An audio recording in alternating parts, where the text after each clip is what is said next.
welcome to So Annoying. I'm Jenna. Today we are going to address a so annoying issue with jeans, which is if you're a big thigh girly and you always have to purchase your jeans like a size up to accommodate that, but it makes your waistline way too big. I'm going to show you how to take in these jeans so that there's no bulk at the sides and so it's nice and flat at the back. That way, if you're like getting low, you don't have to worry about something showing. So stay tuned and we're going to fix these jeans. Okay, the first thing I'm going to do with my jeans is I need to see how much of this waistline I want to take off. I still want them to be comfortable. These have a super good stretch, so I don't think I have to worry about it too much because there's some accommodation here. But I'm going to take my jeans, I'm going to hold them out to the side like this, and then I'm just going to pinch them. See right there? And this is ideally how much of the jeans I would like to take off. So I'm just going to go ahead and I'm going to mark this with a chalk pen.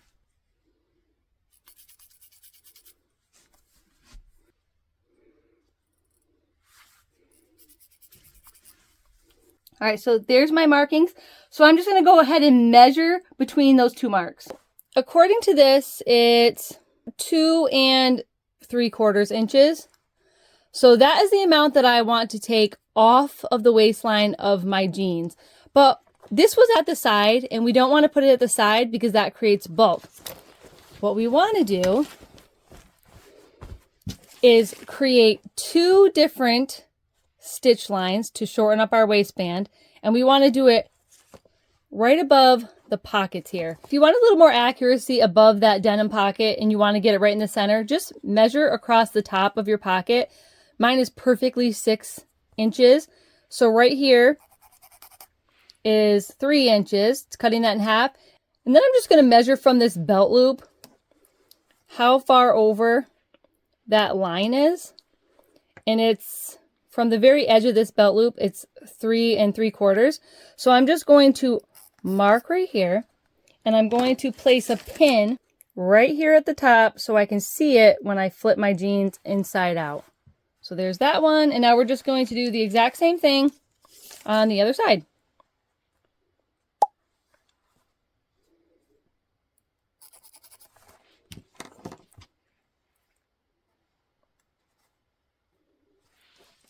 All right, and now we're going to go to the inside of our jeans now that we have these 2 placements pinned. There's our jeans flipped inside out. Now what we need to do is we need to create 2 stitch line guides right here in a triangular shape in the back of these jeans. I am going to take my initial measurement of 2.75 and I'm actually going to round mine up because my jean has like a ton of stretch to it. If you don't have a ton of stretch to your jean, don't round up. I'm just trying to make my math a little bit simpler for this tutorial. So we're just going to say, for the sake of this tutorial, that I needed to take 3 inches off. Well, I need to cut that in half because I'm going to be sewing at 2 different locations on my jeans. That way you don't have one super bulky, weird side. You're going to have 2 even stitches kind of pinching right here, them together. So if I cut that in half, it's going to be 1.5 inches. So I'm going to take that measurement and also cut it in half to 0.75, and I'm going to mark it on both sides of my needle here.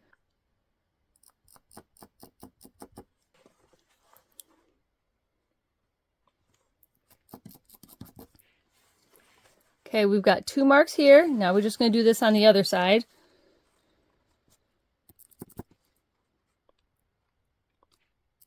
And once you have these 2 markings, you need to create a center marking. And I like to make mine go right above this seam right here. You'll find some tutorials where they go all the way down right above the pocket. I find that to be difficult and I think it looks funny. So I just like to make a triangle that goes boop, boop, right there. And then we'll do the same on this side. Now, if you want, you could just pinch your pin right there. You have those 2 markings. And you can just kind of center this up and put a mark right here. And you could even use pen if you wanted. No one's ever going to see this. Look how cute this pen is. My daughter just had to have it at the craft fair, but here I am with it. All right, so we've got our marking here. Now let's get this one. Put a marking right there. Okay, we've got 2 marks, and now we need to create our 2 little triangles here. What I want to do is create as straight line as we can from the chalk mark here down to the little dot we made right there.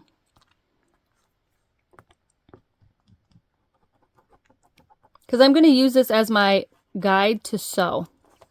Okay, so there's one line. Now we're going to create another. Okay, see how we have a triangle happening? Now we're going to do this one. And you'll notice my chalk lines are starting to disappear here. So this is where using the pen is sometimes much better. We've got our 2 triangles. And now what we need to do is pinch these together. And you can pin them or clip them. And you're just trying to create a nice little dart. And you really want it to be nice and straight when you get to the sewing machine. So I'm going to clip this up.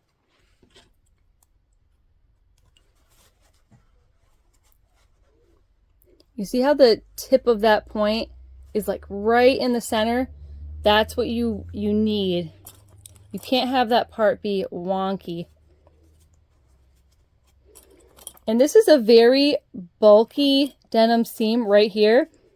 So before going to the sewing machine, it's wise to go over to your iron and really press this down so that it can be as thin as possible. I am going to be using a denim needle here, but it's just a tip to help get it super flat. All right, now we're going to do the other one. As long as that pin is like right in the middle, you should be good up at the top. Whoop! Losing clips. Then we want to get this triangle right at the point.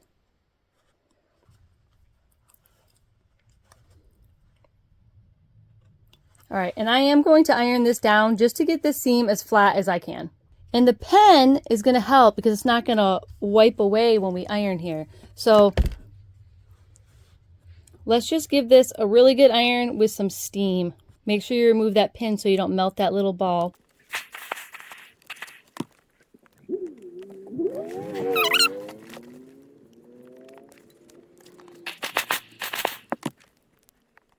And let's head over to the sewing machine. Now that I'm at the sewing machine and I have my denim needle in, that's very important. If you don't have a denim needle, use a larger needle because this is pretty thick on most jeans. Now, if you're using a pair of like jeggings, it's probably not going to be that bad, but these are a quality jean and they have a thick inseam. So the goal here is that we need to stitch down this line as straight as we possibly can. It looks like a botch job when you don't sew this straight. So we need to get it nice and flat under our machine and sew as straight as we can. And you need to do some good back stitching at the beginning and at the end. And for this denim material, I have lengthened my stitch length. It's usually at a 2.5. I have it at a 3 just because I think it needs that extra space between those stitches on this thicker material.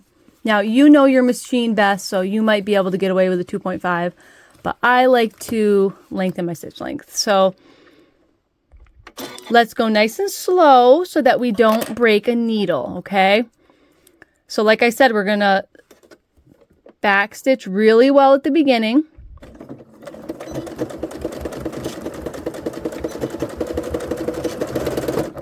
See, I just did that like 3 or 4 times, and now we're going to sew straight.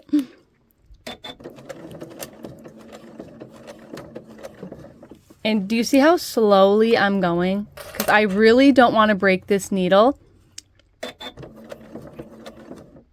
And when you get to know your machine, I swear you can like feel when you're being too overly zealous. Okay, and you see how we just went over that super thick part right there? I'm actually going to backstitch there just give it a little bit of extra reinforcement. You're going over your existing stitches and you're staying right on track with your line that you drew. Okay, so this is where you have a seam coming up. I'm going to try to zoom in so you can see. This is where your foot could potentially get a little wobbly. So you've really got to hold things into place and go right to the tip of your triangle mark. And backstitch super well.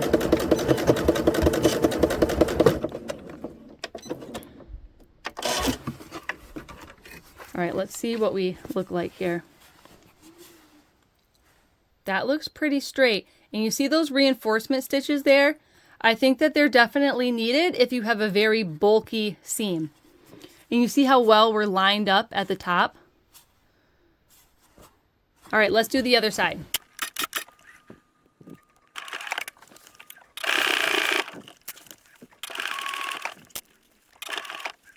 Again, I'm back stitching at that super thick seam and I'm going super slow.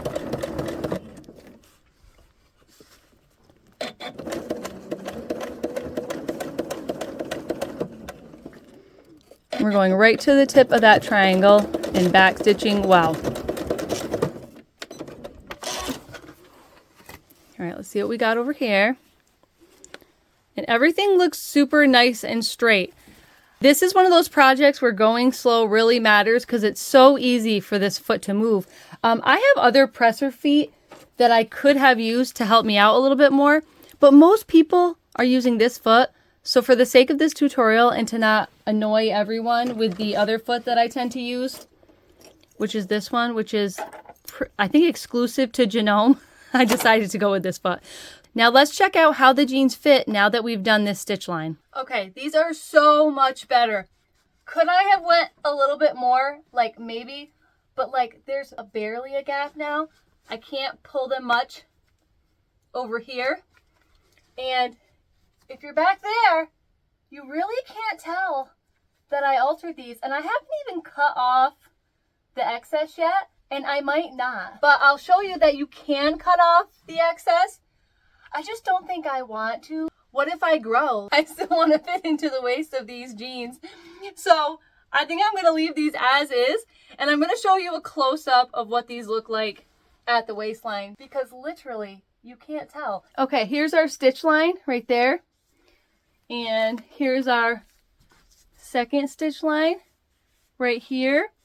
And I love how these turned out. But like, look at the gap is so much smaller. And again, these jeans have a lot of stretch. But here's this side. This side. But I feel way more comfortable in these now because if I want to like drop it low at the club that I'm not going to, I don't have to worry about like my granny panties showing. Before, the gap was like 3-4 inches back. So if this is you and you need a tinier waist on your jeans, but you want to keep the rest of them the same, this would be a great method to try. And I don't know, I guess I got to go to the club now. Peace out. This is where you can choose to trim down your excess here that you sewed if you would like to. Some of you will have like a bigger piece of fabric here, so it might be too bulky and it might require that you trim it down. I don't want to trim mine down just in case I ever want to take out these stitches. And honestly, it just laid flat enough so that you couldn't even tell it was there. But if you were going to trim this down, you're going to want to leave yourself probably 1/4 of an inch. You don't want to be too close to these stitches here. You could also put in a secondary row of stitches, maybe 1/8 of an inch away just to help reinforce here. But that's just an option if you would like to trim it down. But like I said, leave yourself a good 1/4 of an inch because we all know that denim frays. If you can get away with leaving it, I do suggest just leaving it.